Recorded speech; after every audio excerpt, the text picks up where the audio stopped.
Hey, what's up everybody? This is Anaris with another video showcasing Tribes Ascend, the upcoming squad-based first-person shooter from Hi-Rez Studios.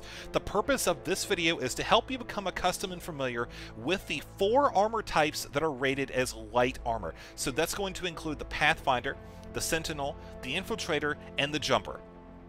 So you will find other videos covering the medium and heavy armors on my channel. If you want to check those out after this video or whenever, just click that Anaris Everything link above the video. For now, let's start talking about the Pathfinder. We'll look at the information tab right here. Pathfinders have amazing speed, making them excellent flag cappers. The Impact Nitron allows the Pathfinder to knock flags out of enemy hands, making Pathfinders strong chasers as well. You can see over here their ratings. They are extremely fast, good acceleration, mediocre control, durability, and anti-armor, definitely things that would qualify as weak points for the class. They are rated as fairly difficult, and that's partially because they play such a huge role in the game. You have to be very good at skiing. You have to be good at prioritizing your targets, and by that I mean you need to determine when you need to fight and when you need to go for the flag. 90% of the time, your job is just going to be to get the flag and get the hell out of Dodge, go back to your base and cap it as soon as possible. Occasionally, you will need to fight, though, and so again, you just kind of have to have that in your mind and know how to play your class. Range, obviously very short as well. They do have a disc launcher as well as a shotgun. You could see right here, light armor, light spin fuser, and there's the spin fuser. This is again in reference to the disc launcher, and as I've said before, there are 3 different types of disc launchers, and they're based on 3 different models from previous iterations of Tribes, and you'll find one on each type. I think the Doombringer has, no, one of these has it. Brute, yep, he has one right there. The Soldier has one, and there's the last model right there. So, we'll talk about the skills now. As I've said before, there's Class XP and there's Shared XP. Shared XP is pretty self-explanatory, and so is Class XP. Class XP is XP that you earned while playing this particular class and is available to purchase your talents right here. Shared XP is when you click this button, which right now is not available in this closed beta, and it will dump some or all of your XP into this pool, which you can share between your classes. So I have already purchased one talent, and that's the +5 light spin fuser ammo. Now this is going to be covering all of the talents here, and as far as I can tell, you don't have to worry about picking and choosing. That's kind of one of the reasons why I went ahead and got this. I figured next 5 ammo, okay, that's cool. I like, you know, running around and just kind of practicing, getting the feel of the game, etc. So I am under the assumption that I will be able to eventually buy everything here. So the order that you purchase these in is important, but I imagine for league play, competitive play, everybody's going to want to have as much filled out as they can. So I don't think we're going to see too much in the lines of, oh, well, you can only get this talent right here, and then you got to go down to here, and then you're done. So I don't really think it works like that. So let's actually talk about the talents now. We have +8 energy regeneration rate, increased friction threshold. For 4,200 points, we can get an additional 8% regeneration rate. Another increased friction threshold. And finally, Iron Grip, reduced range for forced flag drops. Nitron ammo, this is the +1 impact nitron. This is what you use to knock the flags out of your opponent's hands. +15% impact nitron radius. And again, it's your grenade. You just throw it like a grenade, and then boom, knocks the flag out of their hand. Nothing in Tier 1, but in Tier 2, -25% health regeneration delay. This means that your health regeneration will start 25% faster than it normally would otherwise. This talent increases health regeneration by 25%, so that just means it'll regenerate faster. Then here we have +50 maximum health, and finally for 13,000 XP, you get reduces self-damage by 35%. Up here, the 4th column, spin fuser ammo +5. For 2,000 points, you can get +20% light spin fuser damage versus armored targets. And then finally, another +5 spin fuser ammo. When you have this talent, it'll bring it to a total of 25 shots. Shotgun ammo +12. Load capacity +1. Shotgun ammo +12. And for 6,200 experience points, plus 15% shotgun fall-off distance. That means that your rounds will shoot and be effective 15% farther than they would otherwise. Next up is the Sentinel. This is the sniper class. As you can tell right there, very obvious, sexy looking rifle. Range, pretty much maxed out. Difficulty, moderate, and we'll get to that in just a second. Not very good versus armor, so against heavy and, you know, those turrets that you have around the base is probably not the best thing to sit back and shoot sniper rounds at. Durability, again, light armor, fairly weak. Average to control, pretty decent acceleration. This will help you get around. And finally, speed. I'd say it's, you know, not bad, but looking at the loadout, we have the BXT-1 rifle. That is what he's holding. The Nova Colt, just a pistol. Drop Jammer, and Claymore Mine. Now, the difficulty comes into play where, well, if you saw my previous video, you know that sniping in this game, it is a little bit more difficult because it's not like in a typical first-person like Battlefield or Call of Duty or whatever, where your opponents are not stationary, but they're usually running around on 1 or 2 levels. Compared to Tribes, where you've got opponents going at 200 kph, skiing across hills, going up hills, jetpacking around 50 feet in the air, it's a lot more difficult to get a beat on a target. But at the same time, you know, it's also very rewarding. So, looking around at the upgrade skills, let's check the first column for 2,000 points, plus 25% drop jammer jamming radius. Now, actually, let's go real quick and look at the information tab so you know what that means. The Sentinel is a defensive sniper with a slow rate of fire but good stopping power. Armed with claymores and a drop jammer, the Sentinel adds great flexibility to any base defense. So, not only is he good for sniping, but he's also good at adding a secondary layer of defense in addition to the Technician's turrets and other, you know, utilities. So the drop jammer radius, now you kind of know what that is, plus 600 drop jammer health, and 25% drop jammer jamming radius. That sounds kind of weird. I wonder if they're going to reward that later. Yo, man, I got my drop jammer jamming radius improved. Or something, you know. So, whenever I see that, that's how I say it in my voice. Nova Blaster Radius, plus 36 Nova Blaster ammo, plus 4 clip size, and for 6,200 points, we get increased friction threshold. Third column, plus 5 energy. This is for your jetpack. Minus 25% health regeneration delay. Again, that is 25% less time that it takes to start regenerating health. This one adjusts your overall health regeneration rate by plus 25%. Then you have plus 5 energy, giving you a total of 10 extra from this particular talent column. And speed, or increased friction threshold. Now notice this talent, even though it's in this column, it requires this one right here, energy. So you're going to have to come down this and then come over to the left. You can also do this one, Wheel Deal, minus 25% cost to purchase vehicles. This is actually pretty important because it'll let you get around the map and get to your positions a lot faster than it would otherwise. So you can purchase that grav cycle and just zip to the whatever point you need to and get back to your task. Column 4, plus 16 BXT-1 ammo, that's your sniper rifle. Plus 20% BXT-1 fall-off range, so your bullets will be effective 25% or 20% farther than they would be otherwise. Clip size, plus 1, pretty self-explanatory, and plus 16 ammo. So this is good for those extended trips. Claymore, plus 1 Claymore, pretty simple. For 4,200 points, you can get plus 15% Claymore explosion radius.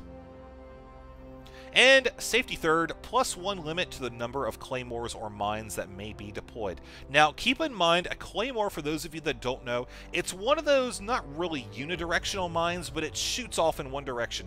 You place it on the ground and it explodes forward from a position. So you kind of need to remember where you place it, and you don't want to stick it so that way it explodes facing up against the wall. That seems like it'd be kind of silly, right? So you want to have it kind of generally facing the direction that it's going to be exploding towards. And there are little laser indicators that show you.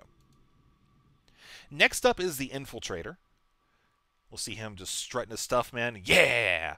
He is where he has stealth capabilities and heavy explosive sticky grenades, the Infiltrator is exceptional on base attack. He has light armor, Rhino SMG, silenced pistol, so James Bond style right here. He's got a stealth pack. It allows him to go invisible. And sticky grenades. Pretty quick, decent acceleration, good control. Little bit kind of skimpy on the durability there. But I mean, again, it's a light class. You're just gonna that's the way it is. Anti-armor, actually fairly effective. Again, that gets back to the sticky grenades. Oh look, a tank. Thwonk, boom. Oh look, heavy armor dude. Thwonk, boom. Difficulty. It can be fairly difficult because you've got a lot of resources to manage. You've got to be aware of your surroundings. You've got to look for weaknesses where you can use your stealth pack, which has a limited duration, and you've got to be able to prioritize targets and basically to run in and not get caught, which is pretty difficult. So I'd say that's appropriate. Medium range. Now, let's actually see. We can't purchase... Oh, you know what? Let's just go ahead. We can't view the talents. Let's just purchase the class. We're going to do it. We're going to buy it right now. Yes. Yes, there we go. And now I have 3 of the light classes. One more is the jumper, which we will actually get that as well. I plan on playing this a lot, so I see no reason why I shouldn't grab these. So we have here Rhino ammo plus 64 Rhino SMG rounds. For 2,000 points plus 15% Rhino range fall off. Rhino reload minus 30% reload time. That's very nice. 1,200 points plus 1 sticky grenade. Then Tier 2 plus 20% sticky grenade damage versus armor. Plus 15% sticky grenade radius. Plus 1 sticky grenade. And finally, 400 credits for kills made with belt items. Ooh, that's nice. And of course, credits can be used to purchase vehicles. Cool things like that. Also, airstrikes. Ammo drops. Energy, plus 10 maximum energy. Stealth cost 1, minus 25% stealth power use. That's very nice. Minus 20% stealth fade time. Minus 25% stealth power use. And finally, for 12,500 credits, plus 50% melee damage from hitting a target in the back. Now keep in mind, in Tribes Ascend, you do have a melee attack. It's kind of a swath that you hit with a knife. It's pretty neat. SN7 ammo, plus 24 pistol rounds. Minus 30% pistol reload time. Plus 6 SN7 pistol clip size. Over here, we have health regeneration delay, minus 25% delay before health regeneration, and plus 25% faster health regeneration. Cool stuff. So that is the Infiltrator. And yeah, let's actually talk about the last one here, which is the Jumper, which I will need to go ahead and purchase super quick here. I'm actually going to pause the video and take care of that.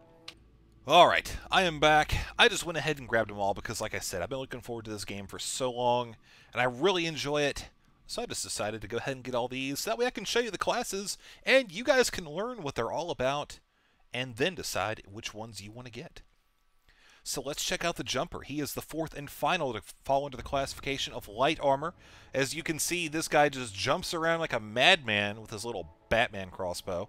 And he has a bolt launcher, which is what you have right there. Oh, nope. Okay, there we go. That's the weapon. Sawed-off shotgun, thrust pack, and ST grenade.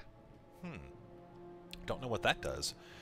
We will find out, though. So, pretty, I don't want to call it decent speed, but I'd say it's about average. Acceleration, exceptional. Again, jumping, super fast, super high. You see he just hits his head on that as he goes away. Good control, low durability, low anti-armor capabilities, moderate difficulty, short range. The Jumper has both exceptional acceleration thanks to its jump pack, and powerful close-range weapons to make use of rapidly closing distances. So this seems like a good one for midfield engagement, getting around quickly, quick reinforcements. So let's check this out. We have the talent pool. And again, I'm calling these talents because it kind of reminds me of talents from MMOs, the way it's laid out. But there's no reason why you shouldn't be able to just purchase all of these at some point. Just got to play it, a lot, as you would with any other game to unlock the talents. So increased friction threshold for the first column. And for 4,000 points, plus 10% ski directional control. Jump pack cost, minus 6% jump pack energy cost, plus 10 energy capacity, plus 15% jump pack potency, minus 6% jump pack energy cost, and for 10,000 credits, reduce fall and splat damage by 90%. That is a must-have for this if you plan on using that jump ability a lot, which, I mean, you better. There's no reason you should. You bought this class. Health regeneration delay, minus 25% health regeneration delay, plus 25% health regeneration rate, plus 100 maximum health, and trap detector. See HUD indicators warning of enemy mines and claymores. That is that correct English? See HUD indicators warning of enemy mines and claymores. Right. So we have grenade ammo. I mean, it's beta, and it might just be me. It totally could just be me. Maybe I'm just seeing. You ever look at a sentence and it just looks really weird to you for some reason? That's what that was. It may have been completely right, but I don't know. Grenade ammo +1, +5 bolt launcher ammo, plus 25% or plus 20% bolt launcher damage versus armored targets, +5 ammo. And then shotgun, +12 ammo, minus 30% shotgun reload time, and plus 15% shotgun fall off range. So again, lets you have those shotgun rounds be a lot more effective 50% farther out. So that is pretty much it for the light armor classes. We've gone over the Infiltrator, the Jumper, the Pathfinder, and the Sentinel. So we have the Sniper, the Flag Capper, the Quick Reinforcer / Dueler / could probably do a little bit of capping, but it seems like the speed is really slow. So it might just be that, you know, get in, maybe hold it for a little bit, stay kind of hard to hit for a minute or two until another light class can get out there and catch it, or a heavy even. Heavy would probably be better if it's over at your base. And then finally, we have the Infiltrator, the base destroyer / tank, bane of tanks everywhere. And then finally, we do have the perks, which I will review at the end of all 3 videos. And you guys can kind of determine which ones you think would be best for you. So with each class, it appears that you can pick 2 perks. Now, obviously, I have only unlocked the default 2, which is Determination plus HP on spawn after no kills or flag touches. That means if you had a bad run with 1 life and you died without doing anything, you're going to come back and you're going to have additional HP. Extra Capacitor, plus 10 maximum energy. Explosive Looter, plus 1 grenade or mine from ammo drops. Bounty Hunter, plus 200 credits awarded for enemy kills. Trap Detection, detect enemy deployables from a greater distance. Looter, 50% more ammo from ammo drops. Hoarder, plus 1 grenade, mine, and ammo carried. Bulwark, reduced damage from vehicle runover by 80%. Safe Fall, reduces damage from falling and surface impacts by 90%. Egocentric, reduces damage from own weaponry by 35%. Iron Grip, flag cannot be knocked away from you. That's really good. Supply Drop, allows for call-in of ammunition to designated location. Barter, reduce the cost of base upgrades by 25%. Wheel Deal, reduces cost of ground vehicles by 25%. Slash Shield, reduce damage from melee attacks by 60%. Safety Third, plus 1 limit to active deployed mines and claymores. Armor of Legends, plus 25% Beowulf health. Airshow, reduces cost of air vehicles by 25%. And finally, Survivalist, heal 35% and regain 35% energy from ammo drops. Those are little packs in the field that you see flying away from the bodies of your enemies after you've mercilessly slaughtered them. So that is going to be it for the light armor classes and the perks that are available to everybody. I mean, these perks apply to all 3 tiers, so you don't have to worry about, you know, oh, these aren't available. And again, this is a beta video, so these things are subject to change. I really would not be surprised if we saw some of these statistics kind of adjusted. In particular, not really in particular, but you see how what I'm talking about is, okay, this may change to 25% pistol reload time. This may change to 15% or 25% stealth fade time. I don't know. These numbers are probably not final, but I would say they're a pretty good bet that a lot of them will stay the same. We'll see over time, though. Again, thank you for watching. I am Inaris. I hope you enjoyed the video. If you feel so inclined, please like the video, rate it somehow. Thumbs up, that's usually the way to do it. Leave a comment. Let me know your thoughts on the classes. And, yeah, of course, if you want, you can subscribe as well. That really helps me out a lot. And keep abreast of future updates. So that's going to be it for this video. Thank you, and we'll see you in the next one.